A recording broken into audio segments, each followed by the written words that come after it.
Bom dia, meus queridos alunos da disciplina Hidráulica aplicada à agricultura. Nós estamos aqui para que, em função do preparo hoje das salas para o processo eleitoral amanhã, a gente adiantar alguns conteúdos, né? E revisar outros. Né? A gente vai ganhar tempo, então por isso que eu estou fazendo esse vídeo. Essa videoaula eu vou disponibilizar lá no meu canal, né? Para a gente ganhar mais tempo, né? Então, dando continuidade aqui ao assunto, conforme a postilha do professor José Renato Zanini, né, lá da Engenharia Rural de Jaboticabal, né, disponibilizou esse maravilhoso material na rede social, né, para a gente fortalecer o nosso processo de aprendizagem. Então vamos dar continuidade ao conteúdo, né? Quem lembra da última aula onde nós ficamos?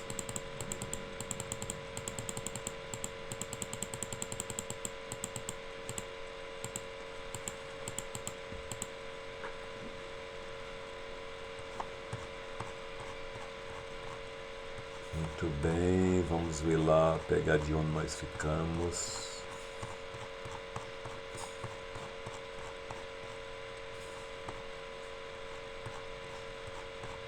Nós já estávamos em hidrodinâmica, né? Muito bem. Então, nós ficamos discutindo alguma coisa sobre teorema de Bernoulli. Parece que foi esse o assunto. Teorema de Bernoulli. Então, o enunciado do teorema de Bernoulli, ele refere-se ao princípio da conservação da energia. Assim, para o escoamento indicado no esquema seguinte, tem-se. Eu tenho aqui esse sistema onde um conduto, né, em escoamento, onde a gente pode identificar três formas de energia. Primeiramente, a energia de posição potencial, aqui pela letra Z, Z1, né, Z2, né, então, de posição, então, que é aquela que a gente conhece por energia potencial, então, que é dada por mgvz, a massa vezes a gravidade vezes z, né? Então, a energia de pressão, que a gente pode definir como energia piezométrica, que é igual à pressão dividido pelo peso específico da substância, no caso a água, que é dada em metros, pela altura h, né? E a cinética, que é dada pela velocidade, mv ao quadrado dividido por 2, que é dado em metro. Então vocês percebem que tudo está sendo padronizado no metro, que é para a gente denominar com isso aí, para a gente entender melhor essa definição. Então, do ponto P1, a velocidade é V1, a pressão é P1, o volume é V1. É V1. V2 é velocidade 2, P2 é pressão 2 e volume 2. Então, botando na equação, colocando na equação, o teorema de Bernoulli, as diferentes formas de energia se convertem e o somatório da mesma mantém-se constante. Então, mv1 ao quadrado sobre 2 mais P1 vezes o volume V mais mgz1 é igual a mv2 ao quadrado mais pv2 volume 2 mais mgz2. Então, claro.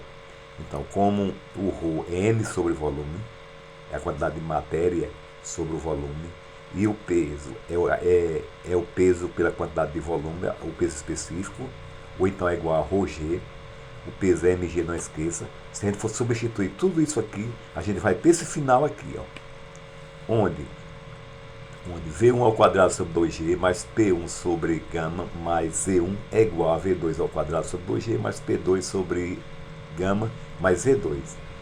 Aqui é o famoso teorema de Bernoulli. Mas a gente está tratando aqui de um fluido real, o deslocamento do fluido de um ponto A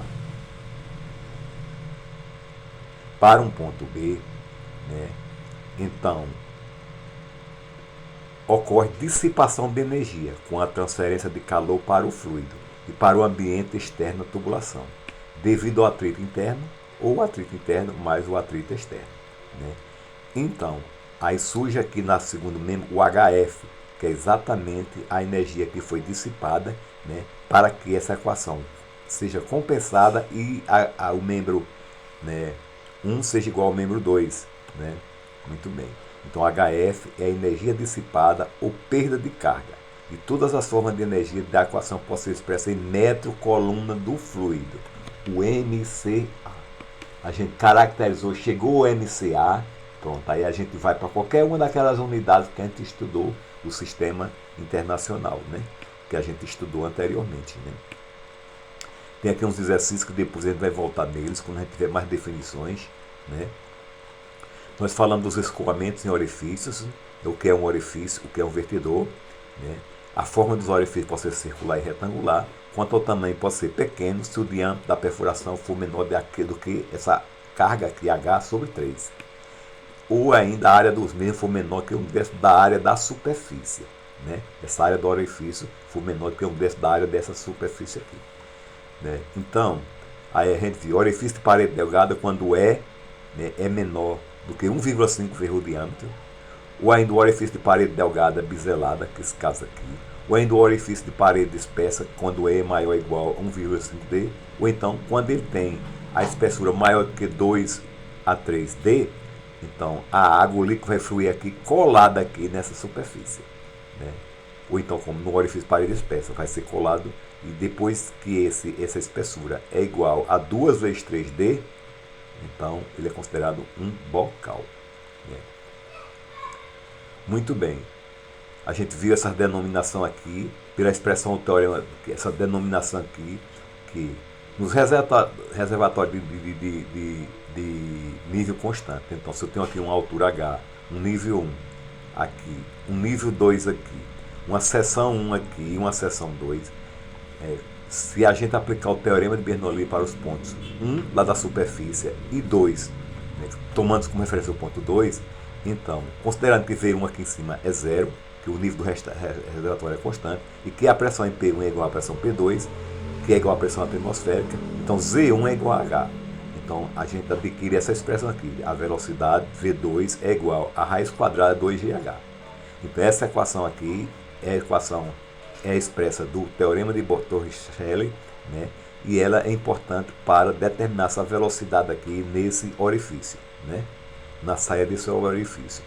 Então, porém, a velocidade no ponto 2 é menor do que V2, indica real no ponto 2 é menor do que V2, né?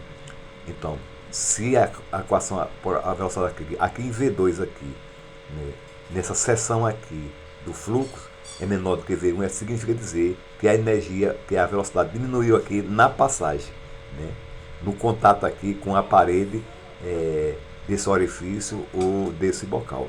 Né? Então,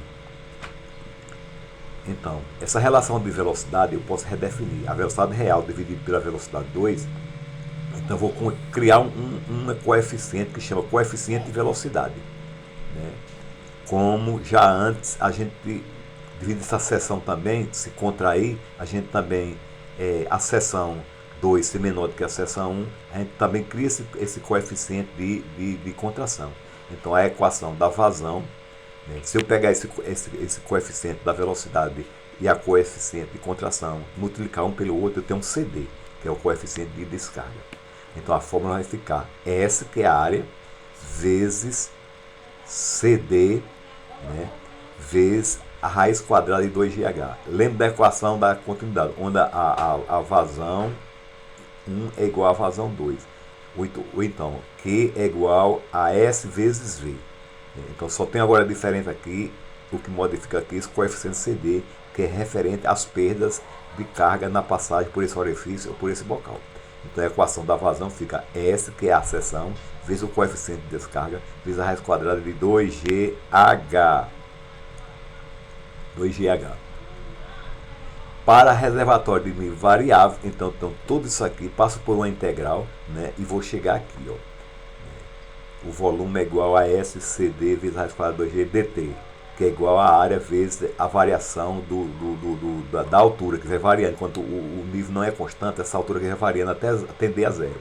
Então, através de uma integral, né, eu vou chegar a essa fórmula aqui, onde o tempo vai ser igual a essa equação aqui. 2 vezes a área, vezes a raiz quadrada de H, dividido pela seção S vezes CD, o coeficiente de K, vezes a raiz quadrada de 2G.